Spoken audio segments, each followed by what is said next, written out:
खुद बहुत खुश आमदेद स्वागत है। जो नए वो चैनल को ज़रूर सब्सक्राइब कर लें, वीडियो को लाइक एंड शेयर ज़रूर करें।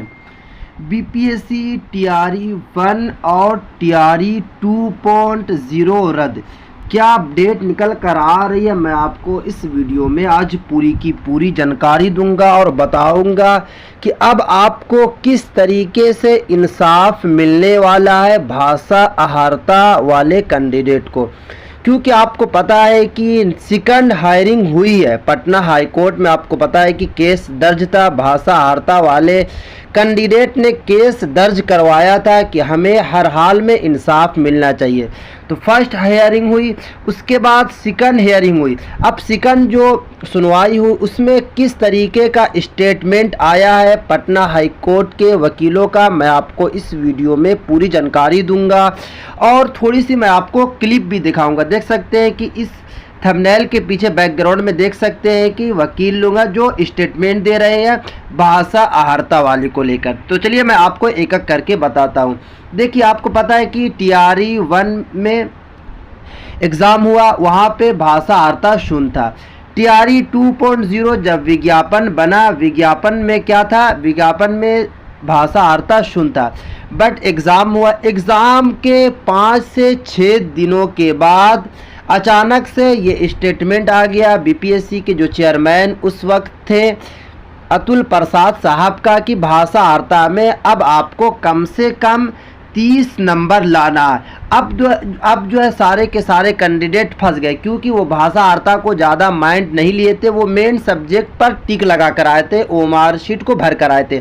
भाषा अहर्ता को उन्होंने थोड़ा बहुत छोड़ दिया। अब जो है भाषा अहर्ता की वजह से काफ़ी कैंडिडेट जो है बीपीएससी टीआरई 2.0 से बाहर हो गए। उसके बाद काफ़ी कैंडिडेट ने पटना हाईकोर्ट गए, प्रोटेस्ट किया। उस वक्त उनको किसी तरीके का कोई भी इंसाफ नहीं मिला। अभी आपको पता है कि पिछले महीने पटना हाईकोर्ट का एक स्टेटमेंट आया और पटना हाईकोर्ट ने बीपीएससी से रिपोर्ट मांगा कि आपने विज्ञापन बनाया, विज्ञापन बनाने में आपने यही लिखा कि विज्ञापन में यही साफ साफ लिखा हुआ था कि आप जो है बीपीएससी टीआरई 2.0 में कि अगर आप भाषा अहर्ता में 1 नंबर भी नहीं लाते हैं तब भी आप पास हैं। आप अचानक से 30 नंबर कर दिया कि भाषा अहर्ता में कम से कम आपको 30 नंबर लाना अनिवार्य है। तो पटना हाईकोर्ट ने जब ये रिपोर्ट माना तो बीपीएससी ने अभी तक कोई भी रिपोर्ट नहीं दिया।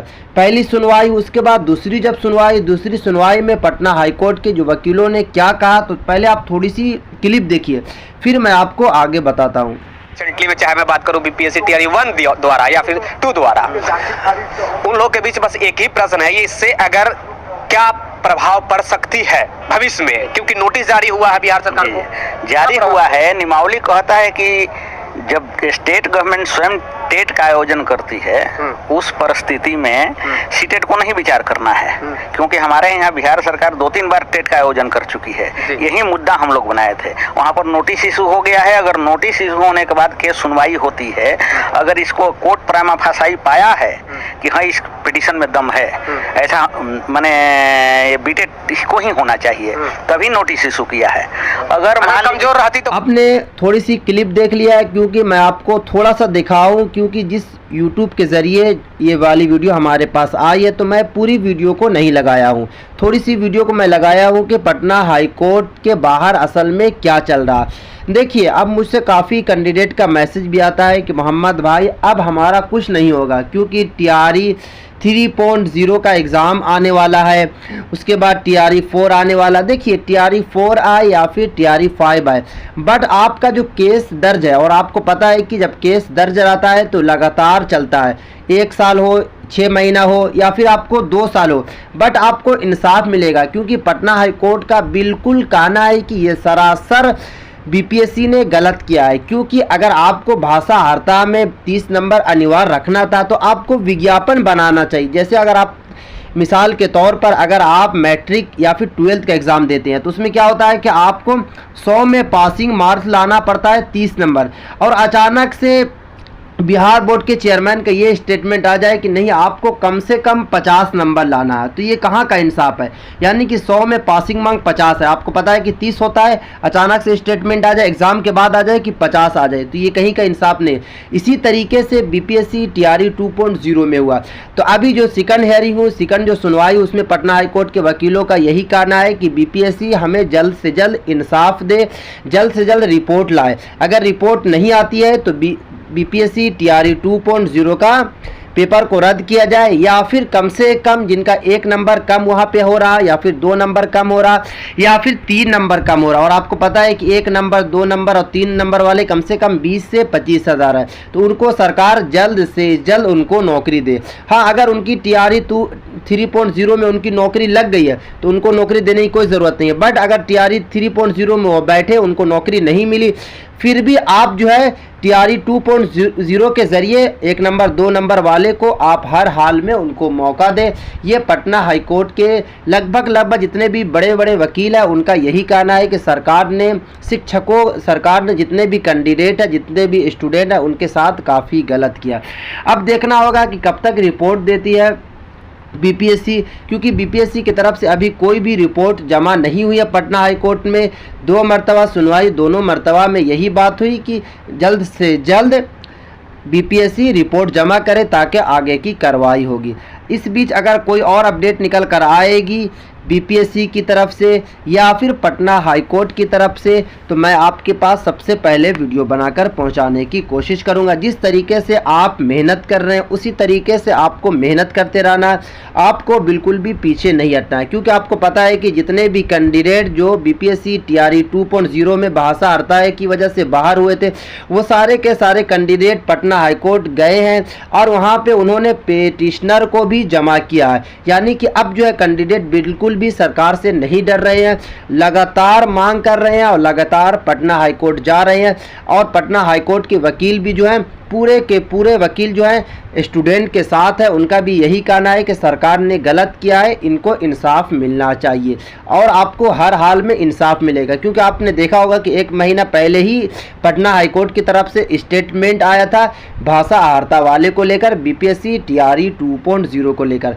तो आप जिस तरीके से मेहनत कर रहे हैं, लगातार आप 6 से 7 महीने से मेहनत कर रहे हैं, उसी तरीके से आपको मेहनत करते रहना। आपको किसी भी एंगल से, किसी भी तरीके से आपको पीछे नहीं हटना। अगर आप अभी पीछे हट गए तो आपको इंसाफ नहीं मिलेगा, क्योंकि अभी भी आपका जो केस है वो लगातार चल रहा है। पटना हाईकोर्ट में 2 सुनवाई भी हुई है, दोनों सुनवाई में कोई भी रिपोर्ट नहीं मिलने की वजह से केस को पोस्टपोन किया गया। यानी कि नेक्स्ट सुनवाई फिर से होगी, क्योंकि जब तक बीपीएससी कोई रिपोर्ट नहीं देती है तब तक पूरे तरीके से सुनवाई नहीं होगी। और बीपीएससी की तरफ से कोई भी रिपोर्ट जमा नहीं हुआ है पटना हाईकोर्ट में, इसी वजह से काफ़ी लेट हो रहा है। जैसे ही कोई और अपडेट निकल कर आती है, बीपीएससी की तरफ से हो या फिर पटना हाईकोर्ट की तरफ से हो, मैं आपके पास सबसे पहले वीडियो बनाकर पहुँचाने की कोशिश करूँगा। जब तक के लिए आप इस चैनल को ज़रूर सब्सक्राइब कर लें, बेल आइकन को ज़रूर प्रेस करें और इस वीडियो को आप ज़्यादा से ज़्यादा शेयर करें और लगातार आप मेहनत करें। और इस वीडियो को कम से कम आप व्हाट्सएप, फेसबुक, इंस्टाग्राम के स्टेटस पे आप ज़रूर लगावें, ताकि जितने भी कैंडिडेट हैं जो हार मांग गए हैं, वो सारे के सारे कैंडिडेट मोटिवेट होकर फिर से जागरूक हों। क्योंकि आपको पता है कि काफ़ी कैंडिडेट ने मेहनत किया, 2-3 महीना वो लगातार पटना हाईकोर्ट गए, लगातार पटना में जाकर उन्होंने इंसाफ मांगा। और आपको पता है कि उस वक्त सुशील मोदी साहब से भी इन्होंने काफ़ी इंसाफ मांगा, बट किसी तरीके से एनडीए की तरफ से हो या फिर सरकार की तरफ से कहीं से भी इंसाफ नहीं मिला। काफ़ी कैंडिडेट जो डीमोटिवेट हो गए।